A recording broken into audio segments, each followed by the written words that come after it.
people. As most of you probably know, Pokemon Unite, the upcoming Pokemon MOBA developed by Timmy Studios, ran an open beta over the past few days. I have been excited for this game ever since it was announced, so I jumped at the opportunity to try it out, even though it was only playable in Japanese. And after putting in half a dozen or so hours, I have to say I am more excited than ever for the full release next month. I decided to make this video to voice my opinion on every aspect of the game, in case you weren't able to try it out for yourself or if you're just looking for someone else's perspective. This review will be quite long, so if you're looking for a brief summary, I uploaded a summarized version which you can find in the description. During my time with the game, I tried out the 3 different available modes, casual 5v5 and 4v4, as well as competitive 5v5, and I also tried to play with as many different characters as I could to get a good feel for the different roles in the game. I also spent a lot of time messing around with the customization options in the game and exploring the menus to really get an in-depth look at what the game has to offer. I didn't get to play it as much as I wanted to, and I cannot wait until I can pick it up again, but I feel like I got a fairly good read on what the game is all about. For some background on me, I have never really played any other MOBAs that seriously. I've dabbled in League of Legends and Battlerite, and I did play a lot of Overwatch, but that isn't quite the same. I have to say, with the minimal time I had with Unite, it was by far my favorite MOBA I have ever played for a number of reasons, mainly the simplicity of it and the fact that it's played with a controller rather than KBM. But anyway, speaking of the word favorite, don't forget that these are my opinions and it's perfectly valid to disagree with any of my points. If you do, let's get some discussion going in the comments. Alright, so I've divided my review into sections and I'll put timestamps in the description if you want to skip ahead to hear my thoughts on a specific part of the game. The sections are as follows: visual design, audio design, user interface, controls, progression, customization, gameplay, and characters and balance. Some things you'll notice I won't be talking about are voice acting, tutorials, move description, etc., because these are things I couldn't really get a good impression of since I was playing the game in a language I don't speak or read. At the end of the video, I'll give the game a rating out of 10 and talk about what I expect from the full release, as well as any features I think could be nice to add. Okay, now without further ado, let's jump into this. Starting things off, I want to talk about the visual design of the game. The art style is essentially your classic 3D Pokemon art style. It looks really clean, very stylized, but if you're a fan of the way other 3D Pokemon games look, you'll definitely be satisfied here. The Pokemon themselves look pretty much identical to what they look like in Sword and Shield. They probably use the same exact models. The human characters, though, definitely look a bit different from the mainline games. I would say more realistically proportioned, and the player characters look a bit older than 10 for sure. I'll talk about the functionality of the UI in a bit, but in terms of the visual impression, I think it looks really good. I like the use of the purple and orange throughout the different pages within the game, calling out to the 2 team colors. The home screen shows your character with your favorite Pokemon standing in front of a nice aesthetic skyline. You've got all your different icons around the frame, and they do a good job of representing what you'll get when you select them. In-game, you have the maps and move designs. I am a huge fan of the visuals for all the moves. I think they look amazing and unique, so it's easy to tell what's going on, like what other moves Pokemon are using and such like that. The maps look great as well, although one thing I think could use some work maybe is the mini-map. The player icons are really large and it often clutters up the map, but the physical stadium itself looks perfect. The simplistic art style really helps keep everything clear, and I think just visually they did a great job making the maps look interesting without being cluttered. Things like Pokemon health bars and other status indicators were handled really well too, in my opinion. I'm the type of person that often gets overwhelmed when there's a lot of visual stimulation on the screen. I think they struck a good balance of showing you everything you need to know in an aesthetically pleasing way without overcomplicating things. The art for the moves was also really well done. Even as someone who couldn't read the names or description of the moves, I was able to get the gist of what a move would probably do just from the art.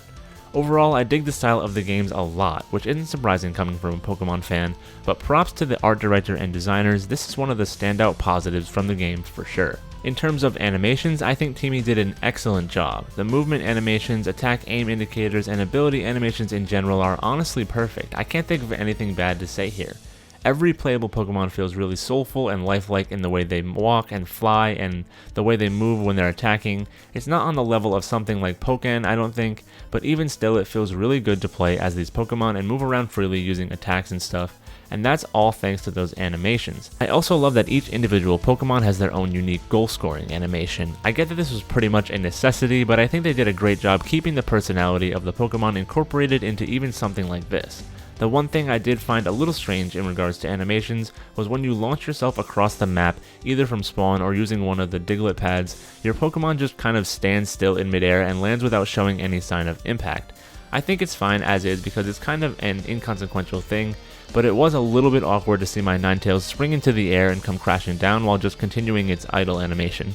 Other than that though, the animations are super solid in Pokemon Unite. Next up, I want to talk about audio design, specifically the music and sound effects. I think the score of the game is fine, it's charming and it fits pretty well with the theme of the game, however in my opinion it gets a bit repetitive. I don't hate the music, but I will most likely be turning off the music for the full release. As far as sound effects, again, I think they're fine. With some characters like the Bulbasaur line, I noticed some of the moves' sound effects were a bit too sharp and kind of jarring. Same goes for some of the Pokemon cries. I've never been a fan of Pokemon cries personally anyway, but in Unite some of them almost feel even more out of place than in the main games. I would have preferred the new Pokemon Snap treatment of making the Pokemon sound like the animals they're based on, rather than having them screech out their in-game cry. And I am sorry, but Pikachu honestly needs to shut up. I literally refuse to play Pikachu just because I can't stand it constantly saying its name. I'm fine having it say Pikachu instead of its cry, even though I think it's unfair and unbalanced, but it really doesn't need to spam it so much. I'm also not the biggest fan of the UI sound effects, like the sound of navigating the UI and the little jingles that play when you accept rewards and stuff. To be honest, it sounds very mobile gamey, and I know Unite is technically a mobile game, so I suppose it makes sense, but it's also a Switch game, and primarily a Switch game at that, releasing 2 months earlier on the console than on mobile. This might be a bit nitpicky, and at the end of the day, the UI sounds are pretty unimportant, but it does take away from the experience just a little bit. So I've discussed the visual and audio components of the UI, but what about the actual functionality itself? I think the home screen UI is alright. Like I said before, it's pretty easy to understand what all the different sections are from the icon's visuals, but the way things are organized is a bit confusing for me. Maybe I just need more time to get used to it. But you've got your trainer card customization and your level up rewards in the top left section, you've got your list of Pokemon, the shop, the battle pass, and the event challenges in the bottom middle, and then you press the X button to open up another side menu that has your trainings, customized trainers, item upgrades, and a few other things, including the main settings section at the bottom. It feels like some things are just randomly thrown in places without much thought. For me, it would make more sense to have, for example, all the cosmetic customization sections in one place so I could change my outfit and then update the trainer card and equip a new skin for my Pokemon without having to do much navigation. As it is now, the sidebar has all the social features, which I think is a good place for them, but there's all these other random things thrown in with them and it doesn't really feel natural. Obviously, once you know where everything is, it doesn't really matter, but that doesn't really make it good design either. The individual page UIs felt a bit clunky to me as well. This was at least partially due to the fact that I couldn't actually read what the menus were saying, but even once I translated them, I still found myself confused about how to get to certain options or why I couldn't do certain things. The most egregious case for me is when you're in the trainer card editor. In order to edit the card, you actually have to press the X button on the profile button instead of A. A does nothing at all. I don't know if I was just missing something, but I hope so, because as it stands, I feel like it's really awkward and the UI needs a good amount of optimization. Moving on to the battle UI, first off, the group up function is pretty fine, but I still don't understand why we can't just join friends from our Switch friends list. I guess Pokemon will forever use randomly generated group codes for no reason. Also, the top tabs should be for playing with friends versus randoms versus AI, and the menu above the play button should be for choosing the game mode, not the other way around. At least that's what would make the most sense in my opinion. Once you've joined a match though, the UI is pretty straightforward. I do think it would be nice if you didn't automatically ready up when you choose your Pokemon skin. It seems like players should at least be shown the lane selection screen before readying up and not have to dive into the ZL menu to find that. In match, the heads up display is very clean and I'm a huge fan of it. It's easy to tell what moves I have available, what my cooldowns are, etc. The button labels for each action are informative but not too big that they get in the way at all. Overall, I think the functionality is all pretty much there with the UI, but it could be organized a lot better. Next, I want to briefly touch on the controls of the game. Outside of matches, the controls are extremely straightforward for the most part. Use the left stick and A, usually, to navigate menus and make selections. Sometimes X and Y or other buttons are used for extra options. It's all pretty basic and digestible. As far as in-match controls, I have to say I was skeptical at first, but I think they absolutely nailed it. I personally turned on the setting to use B to attack jungle mons and A to attack players, and that helped out a ton. But overall, the default control scheme feels really smooth and intuitive to me. Even using the D-pad to choose the level up moves makes sense. This is one aspect of the game that really made the difference for me compared to other MOBAs. Given that it's on console, the number of inputs available to the player is much smaller, so in a way that forces the game to be simpler than a PC MOBA.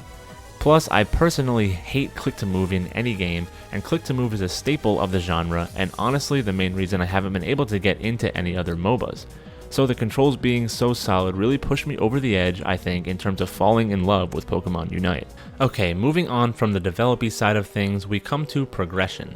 There are two main progression systems in the game, leveling and the Battle Pass. These are supplemented by various challenge systems to earn rewards, typically in the form of many currencies within the game. Possibly my biggest gripe with the game at this point is the sheer volume of currencies it has. It is again very mobile gamey in that sense, which I do not like. There are way too many things to keep track of, to the point where the main menu lets you press the plus button just to get a description of the different currencies. But this page doesn't even list them all, just the main three. You also have things like item upgrade tokens, specific tokens for buying Pokemon skins, and other niche things like that. I kind of see the reasoning behind it, but it's just not for me. I would prefer 1 or 2 currencies in the game maximum. I do enjoy the challenge system though. It felt like I was always completing something new and I wasn't really going out of my way to try and do specific things. I'm fine with the Battle Pass. I think it's a good business model, especially if the full game is free to play on Switch, which I'm pretty sure it will be, and the level up rewards are great too. I did feel like I was leveling rather slowly, which honestly wouldn't be an issue if it weren't for the level requirements for certain game modes. I don't fully understand why we unlocked the competitive mode before the hyper casual quick 4v4 mode, or why it needs to take so long to get there in the first place.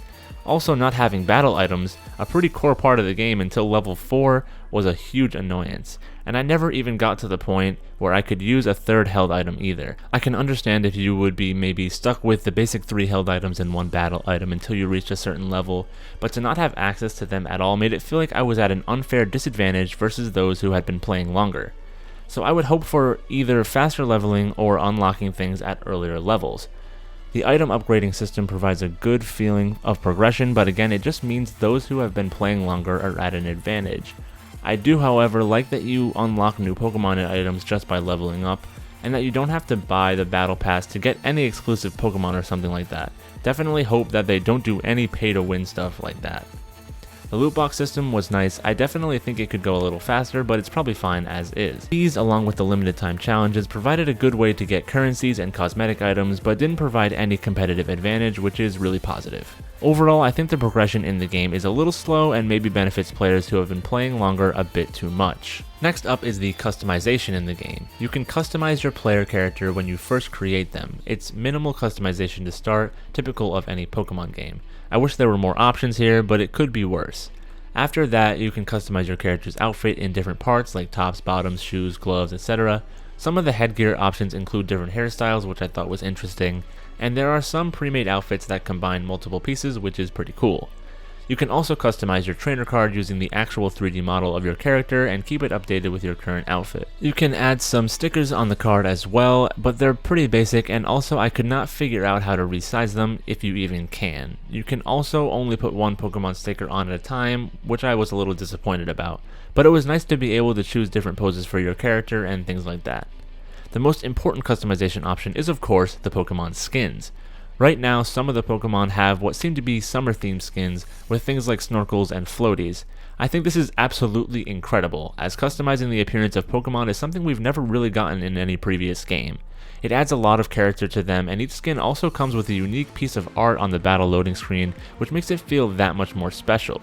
I'm sure the Pokemon will end up having tons of skins, so it'll be a good way to express your own personality and style through your Pokemon. The final thing you can customize is your Pokemon's actual loadout. I'll go into the moves and items a bit more detail when I talk about the balance, but in terms of how the customization works, I think I like it a lot. I can already tell I am personally going to have a lot of fun spending my time trying to craft cool and interesting builds for the Pokemon in the roster. This kind of customization is what will keep the game alive and allow it to evolve over time. The best part for me is that it's fairly simple customization process. I haven't played a whole lot of League of Legends like I said, but one of the biggest turnoffs for me was the item shop and the ability progression system. I always felt really overwhelmed having to choose between so many different little decisions and not fully understanding the consequences of each because the game is just so complicated. The simplicity of Pokemon games is something I've always loved, and Unite stays true to that in an incredible way.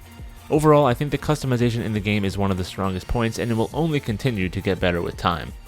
Alright, now we're getting into the real heavy stuff with the gameplay mechanics. Probably the most important aspect of any game is how it plays and how fun it is. I have to say, I am in love with the way Unite feels to play, and I think the majority of the community agrees with me here. Each of the different Pokemon feels unique, but also super satisfying to play. The actual objectives of the game are also really intuitive and engaging. Grind Junglemons for energy, fight opposing players to take space on the map, and score on your opponent's goals while also defending yours. I love that you get healed in your own goals, making defense an actual viable playstyle. I love that you can teleport from spawn out down each of the lanes later in the game in order to get back in the fight more quickly, and I love that the game has jungle bosses like Rotom and Zapdos similar to other popular MOBAs. It brings a perfect balance of team play and individual skill. I know I probably sound like a gushing fanboy, but I genuinely don't have anything bad to say about the gameplay of Unite. I wasn't expecting to like it this much going in, but I was utterly blown away with how fun the game was. They even have a system to choose your lane before the match, and if you don't, the game recommends to you where to go with a little arrow at the start. Some might find it too simplistic, but I find it refreshingly accessible. In terms of the different actions your Pokemon can take, everything flows together really well in my opinion. I never felt like I was waiting for one ability to go off so I could do another one, since most of the moves have little to no casting time and fairly short cooldowns. I also felt like I was able to do something impactful whenever I needed to, whether it be poking from a distance, charging in with teammates, or flanking behind the enemy lines to score. I never felt like I was standing around unsure of what to do or where to go, mostly thanks to the minimap. It's easy to tell where other players are and where the Junglemons are so that you can take advantage of that. Two small gripes I have with the gameplay are the respawn timers and the match length in general. Essentially, I think both should be longer. I found that in the beginning of my matches, most opponents were often respawning so fast my kills ended up netting me no value, and I found that mounting late game comebacks was often near impossible because the game would end too quickly. I know people don't want to wait to respawn and want shorter games, so these are probably hot takes from me, but that's just how I felt. Overall, the gameplay is the shining star of Pokemon Unite. No matter how you feel about any of the other aspects of the game, I believe it is undeniably fun. The final thing I want to touch on is the roster of playable Pokemon. I think they did a pretty good job choosing a diverse set of characters, from the iconic Pikachus to the uber cool Garchomps to the often neglected Crustals. And type diversity as well seems really good, although there are quite a few fire and fairy types currently, and 2 fire flying types. We've also got a decent balance of ranged and melee characters, as well as offensive and defensive playstyles. Hopefully they retain this with future additions to the roster. In terms of balance, some characters definitely stand out as stronger than others, but realistically, it's too early to say. We won't have any definitive meta for a while, even after full release, but I will say I felt as though I was able to play any Pokemon and still have solid contributions to the team in a variety of ways. My initial impression of the balance is that it's actually in a pretty good place. I didn't get to try out the whole roster. I mostly played a lot of Ninetales and Garchomp, but I played a lot of the other ones as well. And between myself and my friend Tetsunami, who you'll notice in the background gameplay, we got through almost all of them. I will say Hyper Offense felt really strong, but I'm sure the community will soon figure out a way to counter it. The other half of the balance comes from the items. Again, it's hard to tell what's better and what's worse at this point, but Eject Button seems really strong as a battle item, and Potion is always good for the healing as well. I didn't really get into the held items as much since I wasn't able to even unlock the 3rd slot and only upgraded one of them. That kind of stuff will take some more time to look into with the way things interact with damage numbers and whatnot. Ultimately, I think the items will allow players using the same Pokemon to adopt different styles of play, which is super awesome. Overall, I think the current roster is solid and the game seems to be in a pretty decent state in terms of balance. And that wraps up my long-winded initial review of Pokemon Unite. Based on everything I discussed, I would rate the game in its current state at an 8 out of 10. It hits well in all the important areas, but could use a few minor quality of life improvements. Some features that I think might bring the score up for me would be preset trainer outfits that you can easily switch between, preset Pokemon builds so I can have a few different variants of each Pokemon ready to use, faster account leveling and or unlocking core game features at earlier levels, forced or at least always prompted lane choice before readying up, and forced choice of loadout before readying up if loadouts are included. This may already be a thing and I just don't know because I can't read Japanese, but some kind of ping or callout system so you can suggest that your team complete a certain map objective such as fighting jungle bosses or pursuing a lane, and any additional game modes are always fun to add.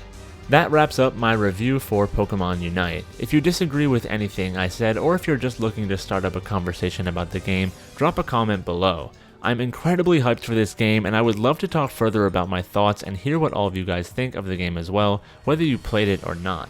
Don't forget to drop a like as well and subscribe to join the Tang Gang. The final episode of the Pokemon World distribution series is in the works, should be dropping very soon, so make sure you've got notifications on for that. I'll probably be doing a ton of Unite content too once the game goes live. Follow me on Twitch as well as Twitter with the links in the description. It is very likely that I'll start streaming Pokemon Unite if I like the game as much as I think I will come full release.